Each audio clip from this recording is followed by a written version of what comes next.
नमस्कार दोस्तों, स्वागत है अपने YouTube channel top trending GK में। दोस्तों 26 अगस्त 2022 यानी रेलवे ग्रुप डी फेज़ 2 वाले कैंडिडेट का एग्जाम स्टार्ट हो चुका है। आज पहली शिफ्ट का जो एग्जाम हुआ 26 अगस्त को 9 से 10:30 वाली शिफ्ट। इस शिफ्ट में जीके प्लस साइंस के लगभग सारे सवाल मिल चुके हैं। 45 सवाल जो पूछे जाते हैं 20 जीके के 25 साइंस के, उसमें से 43 सवाल का आंसर सहित एक्स्ट्रा फैक्ट सहित आंसर देखने वाले हैं। जो भी कैंडिडेट का एग्जाम हुआ है उनके एज ए आंसर की आपको कमेंट करके बताना कितने यहाँ से करेक्ट हो रहे हैं। ओवरऑल आपका जो आइडिया लग रहा है, जो आपने 100 सवाल में से जो भी अटेम्प्ट किए हैं लगभग कितने कट काट के बन रहे हैं, वो थोड़ा कमेंट सेक्शन में आप बता देना। और पीडीएफ फाइल के लिए आपको टेलीग्राम चैनल ज्वाइन करना है, जिसके लिंक डिस्क्रिप्शन बॉक्स में है। ऑल शिफ्ट की एक साथ टेलीग्राम पर अपडेट हो जाती है। टेलीग्राम चैनल जरूर लिंक से ही ज्वाइन करना। आपको सभी सवाल 100% रियल और ऑथेंटिक है, तो इस बात पर लाइक करते हुए आप वीडियो एंजॉय कीजिएगा, कंटिन्यू कीजिएगा। इन सभी अभ्यर्थियों का बहुत बहुत धन्यवाद जिन्होंने रियल और ऑथेंटिक सवाल है वो टेलीग्राम पर सेंड किए थे। आप भी अपने शिफ्ट में पूछे गए सवाल भेज सकते हो, इसके लिए आपको टेलीग्राम से जुड़ना होगा। तो चलिए यहाँ पर सवाल नंबर 1 से कंटिन्यू करते हैं, आगे बढ़े। उनसे पहले मैं आपको बता दूं, जो कैंडिडेट मॉक टेस्ट नहीं लगा रहे हैं अभी भी आपके पास मौका है, जिनका नेक्स्ट आने वाले फेजेज में एग्जाम शेड्यूल होना है फेज़ 3, 4 वगैरह में, तो डेली एक मॉक टेस्ट लगाकर प्रैक्टिस कीजिएगा ताकि आपकी 90 मिनट में 100 सवाल पूरे अटेम्प्ट हो पाएँ और एग्जाम में जो नर्वस हो जाते हो ना वो नहीं हो, सही रूप से आपका पूरा पेपर कंप्लीट हो जाएगा। तो मॉक टेस्ट प्रैक्टिस करनी है। अब मॉक टेस्ट के लिए यहाँ पर टेक्स्ट बुक मैं आपको रिकमेंड करना चाहूँगा, क्योंकि टेक्स्ट बुक पर रेलवे एग्जाम तो कल आपकी कंप्लीट हो जाएगा, उसके बाद ये मॉक टेस्ट सीरीज का क्या, तो टेक्स्ट बुक पर ये ईयरली टेक्स्ट बुक पास है सारे एग्जाम्स के। रेलवे को छोड़ दो, बाकी जितने भी स्टेट और सेंट्रल लेवल एग्जाम होते हैं ना 980+ एग्जाम्स के मॉक टेस्ट आपको ईयरली टेक्स्ट बुक पास वैलिडिटी में मिल जाते हैं। तो रेलवे के बाद जितने भी एग्जाम्स हैं 1 ईयर में अनलिमिटेड मॉक टेस्ट आप जो सेम एग्जाम पैटर्न और डैशबोर्ड पर रहते हैं, मॉक टेस्ट से आपकी प्रैक्टिस होगी तो एग्जाम इजीली क्रैक हो जाएगा। आपको एक तरीके से पूरे सवाल तो देखने ही हैं, नहीं तो इजी सवाल मिस हो जाते हैं, आपने प्रैक्टिस नहीं की। और अभी आपके लिए मौका है, टीटीजी के कूपन कोड यूज करके 20% का यहाँ से आप टेक्स्ट बुक से डिस्काउंट ले सकते हो। लिंक डिस्क्रिप्शन बॉक्स में जरूर चेकआउट कीजिएगा। पहला सवाल, जुलाई 2022 तक प्राप्त जानकारी के अनुसार सामाजिक क्षेत्र के किस संगठन का विजन और मिशन है, वो है हर बच्चा स्कूल में और बेहतर शिक्षण। ये जो टैगलाइन है, every child in school and learning well, बेहतर शिक्षण और हर बच्चा स्कूल में, एवरी चाइल्ड इन स्कूल, ये किस संगठन का विजन है? ये है दोस्तों प्रथम इन्फोटेक फाउंडेशन है, इसका विजन है every child in school and learning well. Next वाले यहाँ पर, निम्न में से कौन सा कारक किसी क्षेत्र को शहरी क्षेत्र घोषित करने हेतु मापदंड नहीं है? अब शहरी क्षेत्र कौन सा होगा, तो जनगणना की परिभाषा के अकॉर्डिंग कौन सा एरिया है उसे अर्बन एरिया कहेंगे, शहरी क्षेत्र कहेंगे। तो यहाँ पर कुछ रहते हैं, इनका मानक मापदंड रहते हैं। तो न्यूनतम आबादी, ऐसा क्षेत्र यदि इनकी न्यूनतम आबादी 5000 है, 5000 तो न्यूनतम आबादी चाहिए। साथ ही साथ कम से कम 75% पुरुष है ना, उनका कामकाजी आबादी गैर कृषि कार्यों में लगी हो। अब कृषि कार्य नहीं हो, 75% पुरुष कामकाजी हैं, वो आबादी है गैर कृषि कार्य में होनी चाहिए 75%, और 5000 न्यूनतम आबादी। साथ ही साथ जनसंख्या घनत्व तो कम से कम 400 व्यक्ति प्रति वर्ग किलोमीटर में 400 व्यक्ति हैं। 75% लोग हैं वो गैर कृषि कार्यों में हैं, यानी कृषि कार्य नहीं करते हैं, और 5000 उसकी टोटल कैपेसिटी है, न्यूनतम आबादी है, तो उसे आप अर्बन एरिया कह सकते हो। ये जनगणना की परिभाषा है, इसी से फैक्ट दे रखे थे, स्टेटमेंट दे रखे थे। कूट में फिर पूछा गया था कि निम्न कारक में से कौन सा शहरी क्षेत्र घोषित करने के लिए नहीं, इसमें था मापदंड नहीं है, तो 3 में से कोई एक रहा होगा, वो आपको करेक्ट करना। सेम डिट्टो सवाल है। अगस्त 2021 में प्रकाशित फोर्ब्स आंकड़ों के अनुसार तीसरी सबसे अधिक बोली जाने वाली भाषा कौन सी, तो आप कहेंगे हिंदी है। प्रथम अंग्रेजी है, सेकंड मैंड्रिन है, तीसरी हिंदी है, फोर्थ स्पेनिश है। इससे पहले आपको पूछा गया था कि विश्व में बांग्ला भाषा फोर्ब्स इंडिया के अकॉर्डिंग कितने नंबर पर बोली जाती है, तो फोर्ब्स इंडिया बांग्ला 6ठे नंबर पर गई, वैसे 7वें नंबर पर है। तो ये फोर्ब्स इंडिया का आज भी डाटा पूछा, जो अगस्त 2021 रिपोर्ट का मेंशन भी था सवाल में। किस कबड्डी टीम ने 3 बार की चैंपियन पटना पायरेट्स को हराकर पहली बार प्रो कबड्डी लीग 2021-22 का खिताब जीता है? एज लैंग्वेज जो सवाल की पूछी गई है उसी सेम लैंग्वेज में यहाँ पर सवाल देख रहे हो, क्योंकि आज एक कैंडिडेट ने जो जीके के सवाल हैं अच्छे तरीके से बता दिए कि इसी टाइप से पूछे गए थे। तो पटना पायरेट्स है जो 3 बार की चैंपियन है, लेकिन 2021-22 का जो वीवो प्रो कबड्डी लीग है वो हार गई है। पटना पायरेट हारी तो नहीं, आप कहेंगे उप विजेता रही है। चैंपियन दबंग दिल्ली रही है, फर्स्ट टाइटल इनका है दबंग दिल्ली का, तो पहला ये प्रो कबड्डी लीग जीता है दबंग दिल्ली ने अब तक का। और मोस्ट रेट पॉइंट यहाँ पर आए हैं पवन शेरावत की। नेक्स्ट वन यहाँ पर, किस राज्य ने पूरी तरह से कागज रहित होने के लिए राष्ट्रीय ई विधान एप्लीकेशन, राष्ट्रीय ई विधान एप्लीकेशन नेवा कार्यक्रम को लागू करने वाली देश की पहली राज्य विधानसभा बनी है? नेवा कार्यक्रम जो पूरी तरह से कागज रहित विधानसभा कौन सी बनी है, तो वो नागालैंड की बनी है। इससे पहले एक सवाल पूछा गया था एनटीपीसी 2 में कि एक तरीके से डिजिटल पूरी तरह से पेपरलेस गवर्नमेंट कौन से देश की है, तो यूनाइटेड अरब अमीरात में जो दुबई की गवर्नमेंट है पूरी तरह से पेपरलेस। ये सवाल आ चुका है सीबी 2 में। 1974 में श्री महिला सेवा सहकारी बैंक लिमिटेड कहाँ स्थापित हुआ था, तो श्री महिला सेवा सहकारी बैंक लिमिटेड 1974 में अहमदाबाद में हुआ था। थोड़ा इसके आंसर में डाउट है, आप कमेंट करके बताना। इसमें ऑप्शन था अहमदाबाद था, चेन्नई था, जयपुर था और वाराणसी था। तो जहाँ तक मैंने सर्च किया कि अहमदाबाद ही आ रहा है, लेकिन एज डाटा के अकॉर्डिंग पूरी तरह से मैं श्योर नहीं हूँ। नेक्स्ट सवाल, कुपिका एवं श्वसन जो श्वसनिकाएं हैं, ये पहले भी सवाल बता चुका हूँ एक्स्ट्रा फेट में। सेम इमेज यहाँ पर मैंने पेस्ट की है। उससे पहले आपकी पूछा गया था कुपिका से संबंधित, कुपिका की कुछ विशेषताओं का पूछा गया था और उसमें मैंने ये इमेज इंक्लूड की है। कल कोशिश करूंगा एक वीडियो डालूंगा एक्चुअल में साइंस के सवाल पूछ कहाँ से रहे हैं, एनसीईआरटी नहीं है, यानी एनसीईआरटी से तो पूछ ही रहे हैं, लेकिन जो एज डिट्टो सवाल है, क्योंकि डायरेक्टली सवाल नहीं पूछे जा रहे हैं, काफ़ी कथन स्टेटमेंट दिए रहेंगे, एक से ज़्यादा कूट में कथन करेक्ट हो रहे हैं, यानी साइंस के सवाल भी मैथ्स जितना टाइम ले रहे हैं, एक तरीके से रीजनिंग जितना टाइम ले रहा है, तो वो सवाल बन कहाँ से रहे हैं कल एक वीडियो बनाऊंगा विद प्रूफ मैं आपको बताने वाला हूं, तो वो आप ज़रूर देखना। जिनका भी नेक्स्ट फेजेज में एग्जाम है, चैनल को सब्सक्राइब कर देना, बेल आइकन हिट कर देना। उनमें से जो मैं सोर्स बताऊंगा वहाँ से आपको एज इट इज़ सवाल देखने को मिलेंगे, ये वादा है। तो ये डायग्राम दे रखा था कुपिका, इनमें से दोनों का दे रखा था। कुपिका था श्वसन जो श्वसनिकाएं हैं, और जो कुपिका है इनका दे रखा था ये कि कौन सी, जैसे इसका नाम ए रख दिया, इसका बी दे दिया, कौन सी कुपिका है, कौन सी श्वसनिकाएं हैं। और इनमें से ये वाली जो गुब्बारे नुमा है ये कुपिका होती है। यहाँ पर आप देखेंगे डायफ्राम, तो ये पूरा है इसका डायग्राम जिसमें ये कुपिका आपको दिख रही है, और बाकी ये भाग है, ज़रूर याद करना। कोशिश रहेगी कि एक वीडियो, क्योंकि कल और परसों 2 दिन अवकाश है ना, तो मैं वहाँ पर कोशिश करूँगा करंट अफेयर्स वगैरह जल्दी लपेटे में ले ले सारे कुछ इंपॉर्टेंट कंसेप्ट। अगला सवाल, कार्बन के गुण संबंधित गलत कथन क्या है। ये ऑप्शन थे श्रृंखला बनाने का, अपरूपता का। श्रृंखला बनाती तभी तो कार्बन CH3 CH2 CH2 यानी प्रोपेन मेथेन एथेन ब्यूटेन कितने तक चलते रहते हैं, एल्केन श्रेणी एल्किन हो गई। तो श्रृंखला बनाने का गुण होता है कार्बन का। अपरूपता भी है, कार्बन अपरूपता क्रिस्टलीय और गैर क्रिस्टलीय दोनों अपरूप हैं, जैसे ग्रेफाइट हैं, चारकोल हैं, हीरा है, फ्लोरीन है, ये सभी। और एक था गतित्व गुण, गतित्व था एक सहसंयोजी बॉन्ड भी बनाता है, तो गतित्व वाला आंसर हो सकता है। 14वां नेशनल व्हीलचेयर फेंसिंग चैंपियनशिप 2022 कहाँ पर हुई है, तो ये पैरा एथलीट के लिए 14वां national wheel chair fencing championship है, ये हुई है ओडिशा भुवनेश्वर में। फरवरी 2022 का करंट अफेयर्स है। फरवरी, मार्च और जनवरी पूरे के पूरे करंट अफेयर्स का 8 सवाल में से 5 सवाल तो इन्हीं में से मिल जाएंगे, और ये सवाल आपको ज़्यादातर जो डेली करंट अफेयर्स कवर करते हैं ना, उन्हीं में से देखने को मिल रहे हैं। नेक्स्ट सवाल, कोशिका की ऊर्जा इकाई है एटीपी। एटीपी को कोशिका की ऊर्जा मुद्रा कहते हैं, और ये एनटीपीसी सीबीटी फर्स्ट में भी आ चुका सवाल है। यदि आप एनटीपीसी सीबीटी फर्स्ट के 5320 क्वेश्चंस की पीडीएफ फाइल डाउनलोड करना चाहते हो 133 पारियों के इस प्रकार एक्स्ट्रा फैक्ट है, टेलीग्राम डिस्क्रिप्शन बॉक्स में आपको चैनल वेबसाइट की लिंक मिलेगी, डेमो वीडियो की लिंक मिलेगी, उसको देखना किस प्रकार डाउनलोड करनी है। और माइटोकॉन्ड्रिया में भोजन के ऑक्सीकरण से ये ऊर्जा मुक्त होती है एटीपी के रूप में, एडिनोसिन ट्राइफॉस्फेट आप उसको बोलते हो। माइटोकॉन्ड्रिया को कोशिका का शक्ति गृह कहते हैं। ग्रुप डी 2018 में एक सवाल था, एक अणु ग्लूकोज के पूर्ण रूप से ऑक्सीकरण के फलस्वरूप कितने अणु एटीपी के बनते हैं, तो वो 38 अणु बनते हैं। नेक्स्ट सवाल, अविभाजित कोशिका में डीएनए किसका घटक है। अविभाजित में डीएनए होता है ये क्रोमेटिन है, क्रोमेटिन का बना होता है। गैर विभाजित कोशिका में डीएनए क्रोमेटिन सामग्री के हिस्से के रूप में मौजूद रहता है, और इसमें धागे जैसी संरचनाओं का उलझा हुआ एक द्रव्यमान स्ट्रक्चर रहती है, उस रूप में देखा जाता है। विभाजित होने के बाद सही रूप आता है। The most electronegative element in the periodic table, तो गैर विद्युतऋणी तत्व कौन सा, सबसे अधिक गैर विद्युतऋणी, गैर नहीं इलेक्ट्रोमैग्नेटिक विद्युतऋणी, सबसे अधिक विद्युतऋणी एलिमेंट आपको पूछा है, तो फोन आपको पता ही होगा, फोन होता है सबसे ज़्यादा, फोन यानी फ्लोरीन सबसे ज़्यादा, उसके बाद होता है ऑक्सीजन, फिर नाइट्रोजन, ये टॉप 3 इलेक्ट्रोनेगेटिव एलिमेंट है। 86 कॉन्स्टिट्यूशन अमेंडमेंट 2002 के दौरान 21A जो नया आर्टिकल ऐड किया गया है, इसमें कितने वर्ष के बच्चों के लिए मुफ्त राइट टू एजुकेशन का प्रावधान है, तो वो है दोस्तों 6 से 14 वर्ष के आयु वर्ग के बच्चे हैं उनके लिए शिक्षा का मौलिक अधिकार ये इंक्लूड हुआ है। और नेक्स्ट वाले यहाँ पर ये भी एक्स्ट्रा फैक्ट से आ चुका है।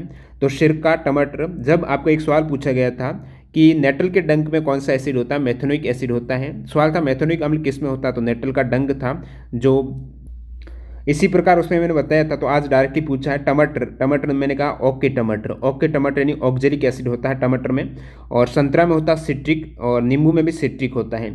और आपको पूछा है सिरका, विनेगर होता है, इसमें एसिटिक एसिड होता है। और इमली में होता है टार्ट्रिक, टारी टारी इमली। मेथेनोइक, चींटी के डंक में फॉर्मिक मेथेनोइक कहेंगे, नेटल के डंक में मेथेनोइक है। अगला सवाल, किसी तत्व या यौगिक में हाइड्रोजन का जुड़ना क्या, हाइड्रोजन के जुड़ना है अपचयन हो जाएगा, क्या अपचयन हो जाएगा, रिडक्शन हो जाएगा। ऑक्सीजन का जुड़ना होता है ऑक्सीडेशन, ऑक्सीकरण। मैग्नीशियम को कॉपर सल्फेट के विलयन में अभिक्रिया कराने पर क्या होगा, मैग्नीशियम की रिएक्शन हो रही है CuSO4, तो MgSO4 बनता है और Cu अलग हो जाता है, इस टाइप से रिएक्शन बनती है। तो यहाँ पर MgCu को प्रतिस्थापित कर पाता है, क्योंकि मैग्नीशियम की अभिक्रियाशीलता श्रेणी में आप देखेंगे तो ऊपर आता है, पोटेशियम आएगा, उसके बाद सोडियम, कैल्शियम, मैग्नीशियम, और कॉपर काफ़ी नीचे रहता है। तो जो अभिक्रियाशील ज़्यादा है वो कम वाले को इजीली प्रतिस्थापित कर देगा, तो अभिक्रियाशील मैग्नीशियम ज़्यादा है तो कॉपर को यहाँ पर प्रतिस्थापित करके मैग्नीशियम सल्फेट बना देगा। पहला स्टेटमेंट करेक्ट है।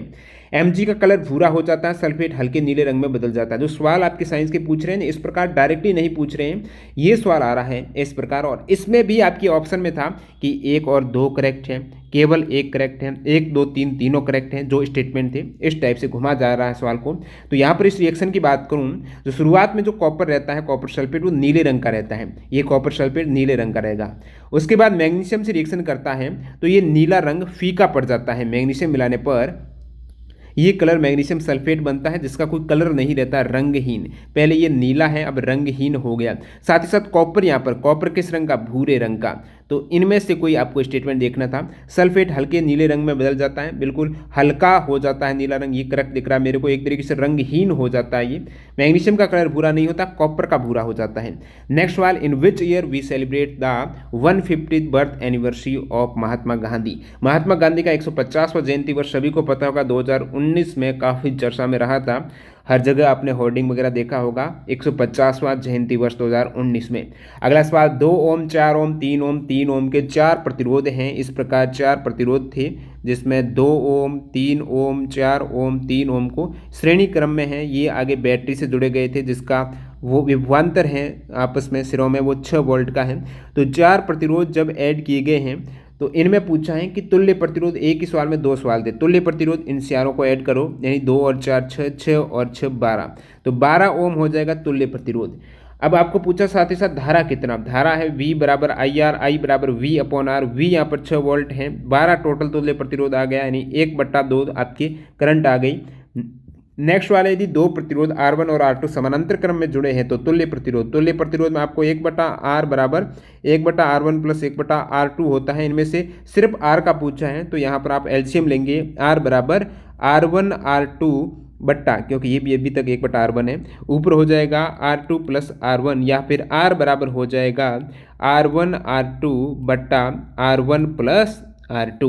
नेक्स्ट यहाँ पर रिएक्शन दे रखी है, ये जो आप अभिक्रिया देख रहे हो इसको बैलेंस करना है, और बैलेंस इस प्रकार करना है कि ABCD का नाम बताना था सवाल में, यानी A के स्थान पर क्या आएगा तो आप कहेंगे 3, B के स्थान पर क्या आएगा 4, और C के स्थान पर क्या आएगा 1, D के स्थान पर क्या आएगा 4, तो 3 4 1 4 है, ये सही बैलेंस हो जाएगा।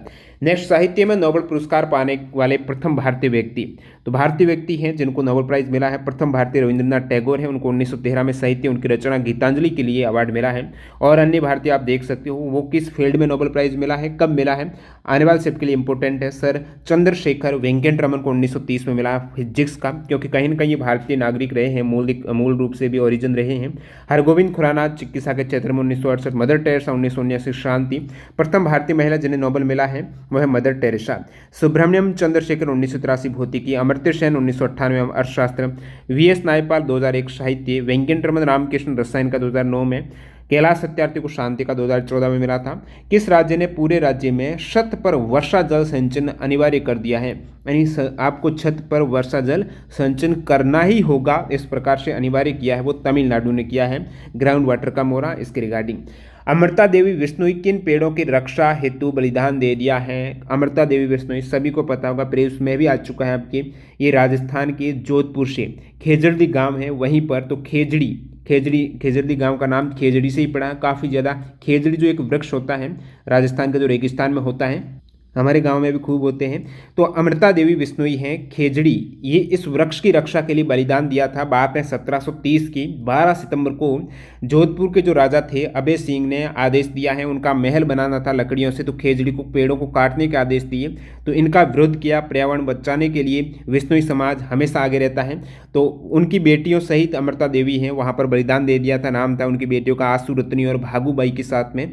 363 बिश्नोई खेजड़ी हैं, इनकी रक्षा के लिए शहीद हो गए थे। बहुत बड़ी बात है। नेक्स्ट वाला, why is copper the best choice for electrical connector. तो कॉपर धातु तार है ना, वायर होता है ना, ज़्यादातर इलेक्ट्रिकल कनेक्शन में वायर कॉपर का होता है। कारण क्या है, एक तो इसमें जंग नहीं लगता है, कॉपर कम अभिक्रियाशीलता में थोड़ा नीचे आता है। तो ये ऑक्सीडेटिव, कम ऑक्सीडेटिव है, यानी इसका जंग नहीं लगता, ऑक्सीडेशन नहीं होता है। साथ ही साथ प्रतिरोधकता कम होती है। प्रतिरोधकता है वो चालकता के उल्टी, यानी कम प्रतिरोधकता है उन धातुओं के लिए चालकता अधिक होगी। तो ये कुछ प्रॉपर्टी रहती है। यदि आउटर लेंस की फोकल लेंथ 25 सेंटीमीटर है तो पावर, मैंने आपको पूछा है, जब भी पावर का सवाल पूछ लें शुरुआत में सेंटीमीटर को ही हटाना है, वहीं पर स्टूडेंट गलती करते हैं।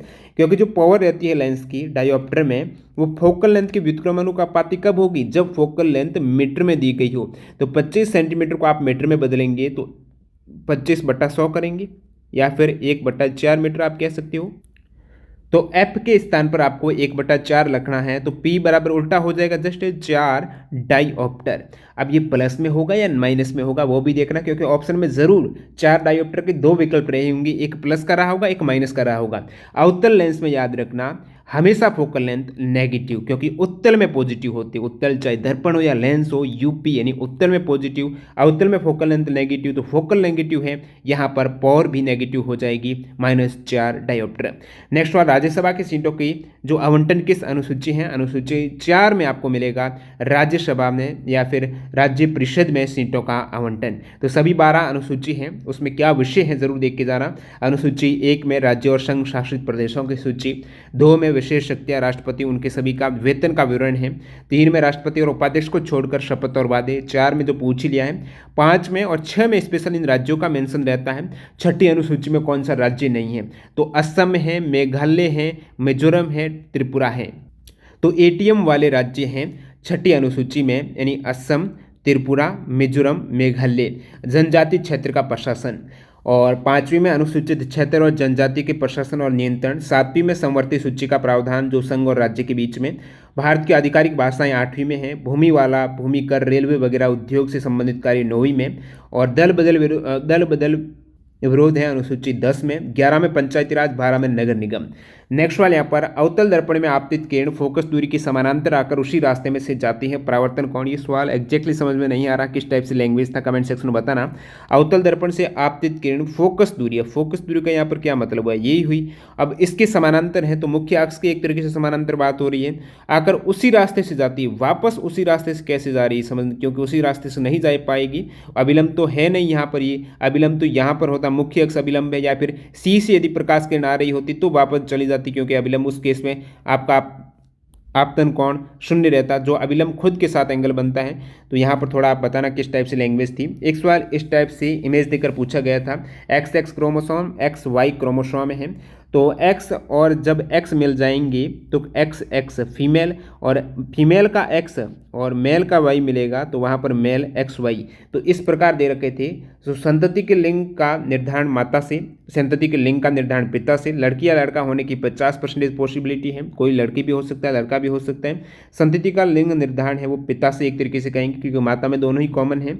तो हो सकता है 2 विकल्प कूट में दे रखे होंगे कि 2 और 3 दोनों करेक्ट हैं। इस प्रकार डी वाला ऑप्शन नहीं मिला, एक और था। चुंबकीय रेखा के बारे में गलत छांटना था, तो ये भी स्टेटमेंट से सवाल था। चुंबकीय बल रेखाओं में ये बार बार रिपीट हो रहा है कि बाहर की ओर जो दिशा रहती है वो उत्तर से दक्षिण रहती है, चुंबक जो नॉर्थ पोल और साउथ पोल। अब चुंबकीय बल रेखा इस प्रकार बाहर से जाएगी तो नॉर्थ टू साउथ पोल, वापस अंदर से ऐसे आएगी साउथ टू नॉर्थ। तो चुंबक के अंदर चुंबकीय क्षेत्र की दिशा दक्षिण ध्रुव से उत्तर ध्रुव, और बाहर जो रेखाएं रहती हैं वो उत्तरी से दक्षिण ध्रुव की ओर रहती हैं। और ये रेखाएं बंद, आप बोल रहे हो यहाँ पर ये पूरा बंद वक्र बना दिया, जहाँ चुंबकीय क्षेत्र रेखाएं घनी है, पास पास घनी है, मतलब चुंबकीय क्षेत्र ज़्यादा है। दो चुंबकीय बल रेखाएं आपस में कभी भी काटेगी नहीं, प्रतिच्छेद नहीं करेगी, ये इनकी मुख्य प्रॉपर्टी है। अर्जुन की छाल कौन कौन सी बीमारी में काम आती है? अर्जुन जो पौधा है, जड़ी बूटी, उनकी छाल है वो हाइपरटेंशन ऑप्शन में था, हाई बीपी के इलाज में करेक्ट हो जाएगा। According to Newland law of octave which element is similar to beryllium? तो न्यूलैंड का अष्टक नियम देखेंगे, बेरिलियम आप ये पूरी आवर्त सारणी एनसीईआरटी में दी गई है।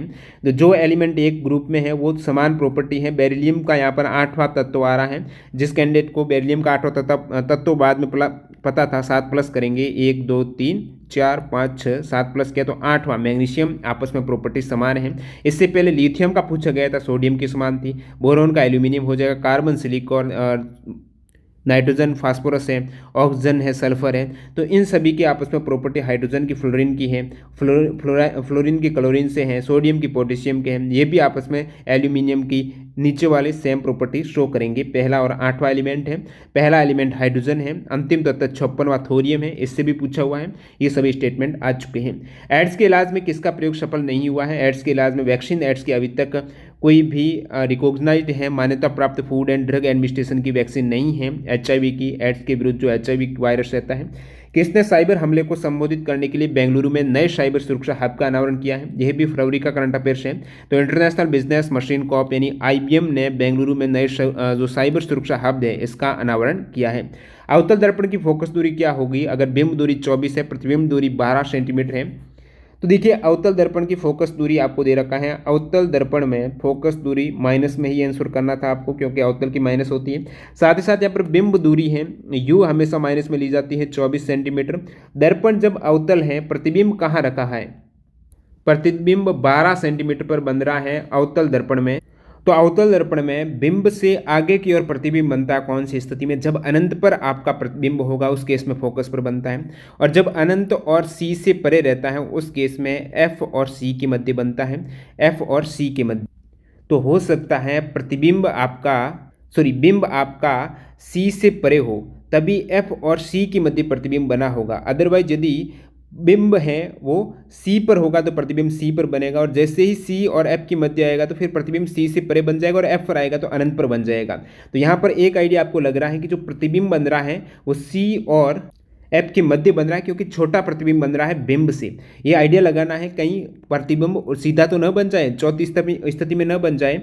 चौथी स्थिति में कब बनता है? जब आपका बिंब है ना पी और एफ के मध्य हो तो प्रतिबिंब अवतल दर्पण में पीछे की साइड बनता है। ऐसी स्थिति नहीं बन रही है, तो यहाँ पर प्रतिबिंब की दूरी भी आपको नेगेटिव में लेनी पड़ेगी। v बराबर -12, तो v -12 u -24 f आप दर्पण फॉर्मूला 1/v प्लस 1/u बराबर 1/f रहता है। दर्पण फॉर्मूले में प्लस रहता है, यहाँ से f की वैल्यू आपकी आ जाएगी। चुंबक का गुण क्या है?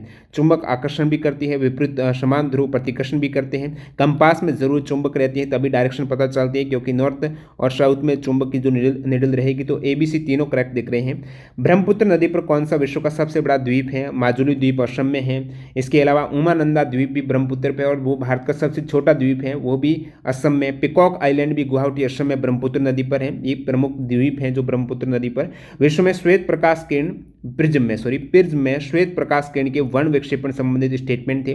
तो श्वेत प्रकाश किरण आई वर्ण विक्षेपण में। एक तो आपको डेविसन एंगल का पूछा जाता है, इससे पहले आ चुका है, तो डेविसन एंगल का कोई स्टेटमेंट रहा होगा, यानी एक्चुअल में ये प्रकाश किरण इस प्रकार आगे जानी चाहिए, लेकिन ये हकीकत में गई कैसे हैं वो आपको ये डेविसन हकीकत में जैसे ये गई है, तो इनके मध्य एंगल कितना है जो होना चाहिए था, डेविसन कितना हो रहा है एक्चुअल में, तो ये इसका विक्षेपण हो रहा है, विचलन हो रहा है, वो एंगल होगा डेविसन एंगल। और आप देखेंगे सबसे कम विचलन किसका हुआ है? सबसे कम ऊपर है, रेड ज़्यादा नहीं हुई और ये वायलेट बहुत नीचे आ गई। सबसे ज़्यादा मुड़ी कौन सी है उसका विक्षेपण सबसे ज़्यादा है, वायलेट का सबसे ज़्यादा हुआ है। इसका मतलब वेवलेंथ है, तरंग दैर्ध्य सबसे कम किसकी है? वेवलेंथ है वायलेट की, और सबसे अधिक किसकी है? वो जो सीधी चली गई है रेड की। वेवलेंथ तरंग दैर्ध्य फ्रीक्वेंसी जस्ट उल्टी होती है वेवलेंथ की। तो ये पूरा विबज्योर का क्रम आप देख लीजिएगा किसमें विक्षेपण ज़्यादा होता है। इससे पहले अपवर्तनांक का इस कंसेप्ट पे सवाल पूछा गया था, यानी जो कलर है इनका अपवर्तनांक, तो अपवर्तनांक हमेशा वेवलेंथ का उल्टा होता है। यानी रेड का अपवर्तनांक सबसे कम मिलेगा और वायलेट का सबसे अधिक मिलेगा। अगला सवाल, बड़े पेड़ किसके माध्यम से अपशिष्ट गैस वातावरण में छोड़ते हैं? तो वो छोड़ते हैं रंध्रों से, स्टोमेटा से छोड़ते हैं, ये ऑप्शन थे। और विसरण के द्वारा गैसों का आदान प्रदान होता है पौधे में। नेक्स्ट यहाँ पर, what are the qualitative measures of RBI monetary policy? अच्छा सवाल पूछा गया है इकोनॉमी का। दो मेजर्स होते हैं, क्वांटिटेटिव और क्वालिटेटिव। आपको क्वालिटी का पूछा है, गुणात्मक उपाय पूछा है, किसका? क्वालिटी चाहिए। क्वालिटी मेजर हैं वो चार प्रमुख मेजर बता दूं क्वालिटी वाले, वो हैं, एक तो वैसे आपके विकल्प में ये मोरल वाला पूछा था, यानी नैतिक दबाव है, वो ऑप्शन में था।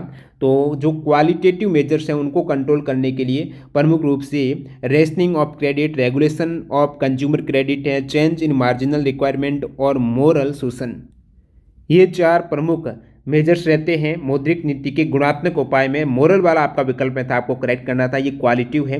क्वांटिटेटिव मेथड की बात करूं तो ये क्वांटिटेटिव टूल्स में आपकी बैंक रेट हो गई, केस रिजर्व रेशियो हो गया, एसएलआर हो गई, रेपो रेट हो गई, रिवर्स रेपो रेट है, ये सभी क्वांटिटेटिव है। क्वालिटी वाले ये मैंने बताए हैं। नैतिक वाला जो ऑप्शन में था बिल्कुल सही, इसी प्रकार से सवाल था। कारखाना अधिनियम एक तो 1948 का है, बाकी इसमें संशोधन भी काफ़ी हुए हैं। इससे पहले पूछा गया था कितनी बार संशोधन हुए, 6 बार था। तो 156 भी अधिनियम है। इनसे कोई सवाल पूछा गया है तो स्टेटमेंट क्या था आप कमेंट में बताना। एक भारत की कोविड वैक्सीन से सवाल है, उसमें नाम भी था कंपनी का, वो क्या नाम था बताना। बाकी भारत की प्रथम कोविड स्वदेशी वैक्सीन है ये पूछा, तो कोवैक्सीन होगी। भारत बायोटेक और आईसीएमआर के द्वारा, Indian council of medical research के द्वारा पूछा है कि भारत की प्रथम स्वदेशी वैक्सीन कौन सी है, तो वो है कोवैक्सीन है। कोवैक्सीन का कोड नेम है BBV152। और ये कैसी वैक्सीन है? इनएक्टिव वायरस आधारित, निष्क्रिय विषाणु आधारित वैक्सीन है। एक सवाल पूछा गया है राजस्थान के एग्जाम में कि वैक्सीन है, इसको स्टोर करने के लिए कितने तापमान की आवश्यकता रहती है कोविड वैक्सीन के लिए? तो 2 से 8 डिग्री सेंटीग्रेड तापमान चाहिए। और 2 डोज के बीच यहाँ पर कोविड-19 वैक्सीन, जो कोवैक्सीन का अंतराल था वो 28 दिन था। और बाकी कोविड-19 के खिलाफ दुनिया का पहला डीएनए वैक्सीन इंडिया का है, इसलिए ले रहा हूँ। आ भी चुका सवाल कि जो जाइकोव डी वैक्सीन किसकी है? जायडस कैडिला की है। और कोविड-19 मेडिसिन एक 2DG मेडिसिन नाम से भी डीआरडीओ ने ये पाउडर तैयार किया था, डॉक्टर रेडी लैब्स के साथ मिलकर है। ये दवा नाम था 2-डीऑक्सी डी ग्लूकोज। नेक्स्ट वाले यहाँ पर चाइल्ड केयर स्कीम था, जो न्यूबॉर्न बेबी के लिए कोई स्कीम थी, एग्जैक्ट सवाल नहीं मिला। तो ये सभी सवाल आपके सामने हैं जो आज आपके 26 अगस्त 2022 फेज 2 की प्रथम शिफ्ट में पूछे गए सवाल हैं। सेम लैंग्वेज में लाने की कोशिश की है, एफर्ट के लिए लाइक ज़रूर कर देना। मिलते हैं नए वीडियो के साथ। वंदे मातरम, जय हिंद दोस्तों। और जो कैंडिडेट मॉक टेस्ट लगाना चाहते हैं, टीटीजी के कूपन कोड यूज़ करना टेक्स्ट बुक में। Bye bye.